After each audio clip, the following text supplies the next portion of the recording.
Alright, we're going to go through the vamping for Blackberry Blossom. I will kind of play through the basic arrangement, which is just kind of just chord shapes in a simple vamp kind of pattern, almost that boom chuck sound that the guitar player uses, and we won't add anything fancy at first. We just want to get our framework and know where these chord shapes are, and then we'll talk about kind of some of the licks that are in Tunefox that you can explore to kind of spice things up and add just a little bit more interest for yourself and anyone else that you might be playing with. So after I play through the tune, then I'll kind of talk through some of the concepts, the chord shapes that I'm using, and we'll talk practice strategies and technique tips as well. So Blackberry Blossom has a lot of swift chord changes, especially in the A section. So it'll be a great workout for your fretting hand, and likely it will help you expand your chord knowledge at the same time. Alright, I'm going to play through the basic arrangement so you can just kind of get a look at the position of my fretting hand as I shift through all these different chord changes. And remember, if you're playing with other people, whoever starts the tune will likely play some potatoes. And that kind of sounds like bum diddy bum diddy bum diddy bum. And then you come in right after those potatoes are finished. But remember, it's just the person playing lead starting the tune that plays those. As backup players, we just kind of wait for the end of them and then start right in after they're finished. Alright, so I'll kind of vocalize that and pretend to be a fiddler and then launch into the basic version of the vamping backup on banjo. Bum diddy, bum diddy, bum diddy, bum.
Alright, before you jump into this, if you're not familiar with a lot of these chord shapes, there's a few things in Tunefox you might want to check out to get some of your basics down first before diving into this.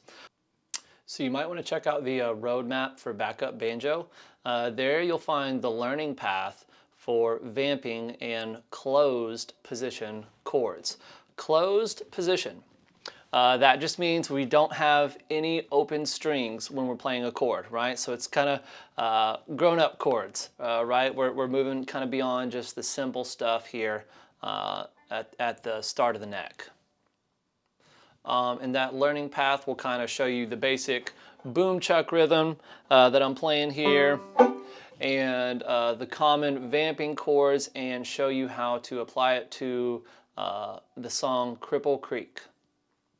Something else you might want to check out, even if you've already done that, is the G major chord scales for banjo.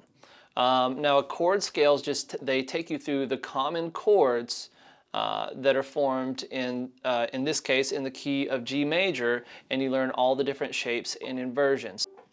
Right, so learning all these different shapes will just help you know where all the important chords or chords in the key of G major are, because we're going to be moving around a lot here in Blackberry Blossom. We're going from one inversion to another and even moving outside of the key a little bit, so just having a little bit better knowledge or even just some experience with a lot of the chord options in G major will give you a leg up whenever you're starting to jump into the vamping here. All right, in the A section for this basic version, for the most part, we're using this root shape, and then right after switching to a first inversion. And it works out really conveniently this way, because this way we're not going to have as many big shifts as if we just used the same shape. Like if I'm playing Blackberry Blossom, doing some vamping and only using root shapes, it's going to be a lot of big shifts. That would be good. There's nothing wrong with it. You know, you might want to practice that. But here we're just using this concept of using these different chord shapes to get an interesting sound and reduce the amount of shifts we're having to make, right? So we're going from root shape G to first inversion D. And then we're going root shape C to first inversion G. So, right, so we're kind of in the neighborhood a lot of the time. Not having to move too far away, not having to shift too much. Here's where we kind of change a little bit. We're going from second inversion A7, which actually anytime there's a 7 chord, A7, B7, whatever, we don't necessarily have to play that complex chord. We can just play the simple version of it and let someone else take the 7. It's not going to change anything in a bad way. And then we're going to this first inversion, or this root shape D chord right there. And then we kind of climb up the neck, and we're doing a little bit of the same thing here. We're going from root shape to root shape G to first inversion D. It's just an octave up from what we started with, right? But we end up with this interesting sound.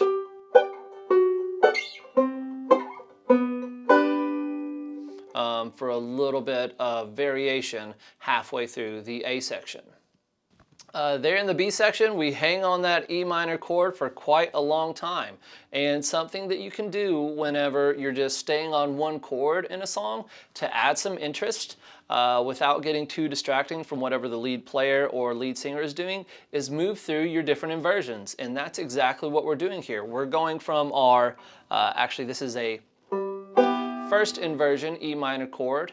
And again, if we go through those G major chord scales, you will learn all where all your different E minors are, and it will just help you expand your chord knowledge. But I'll just kind of spoon feed it to you a little bit here. We have our first inversion E minor. We're starting with that, doing 2 boom chucks. Shifting up, going to our second inversion E minor shape. And then shifting up again and going to our root shape. See how it's almost like a major, but it's just got this 1 note difference, and that 1 note coming off turns it into a minor chord shape. There we're going to a B7. Again, we don't have to play the 7 and get this big funky stretch. We can just play the simple version, and it's not going to change anything in a bad way. And then we're shifting back down to another E minor inversion and finishing it off the same way we finished the A section.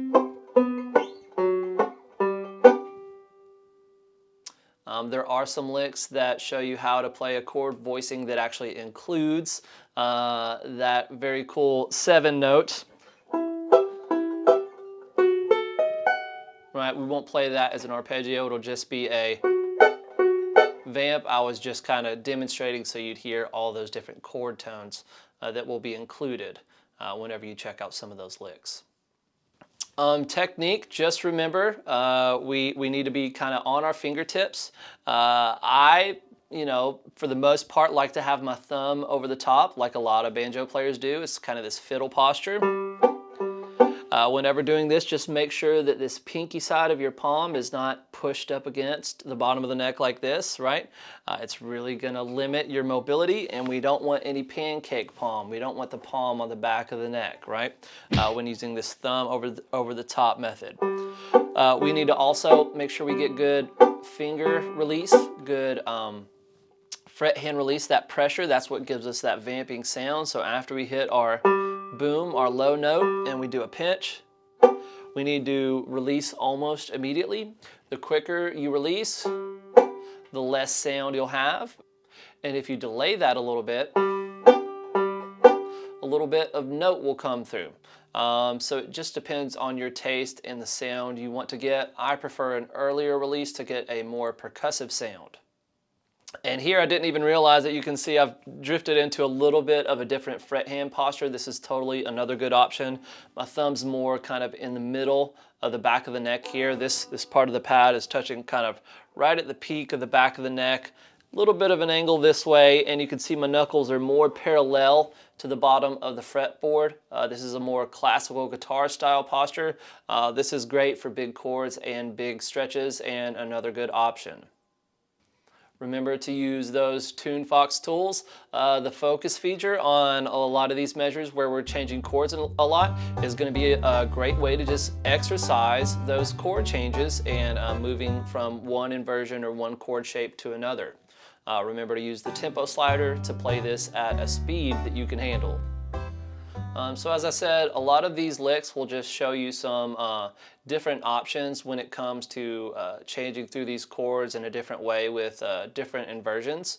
And some of them also kind of sprinkle in some simple pick hand patterns. And this is something that you can apply to any backup that you play. So instead of just doing a simple boom chuck, a really nice, easy, well, once you get it down, easy, an interesting kind of pick hand pattern to add in is this double thumb technique.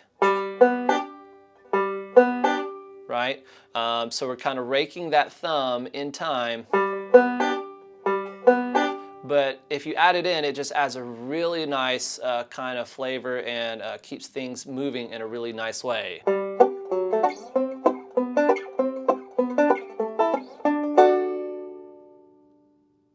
And other licks will also demonstrate some different picking patterns as well. There's a lot to explore, so make sure to dive into some of those after you get your basic foundation laid, so to speak, and you can play the simple arrangement and it starts to get a little easier for you.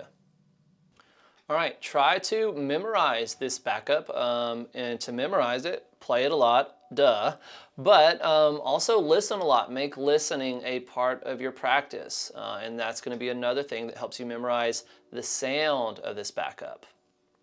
And after you have it memorized, try to play your vamping backup along with the melodic style version of Blackberry Blossom for banjo.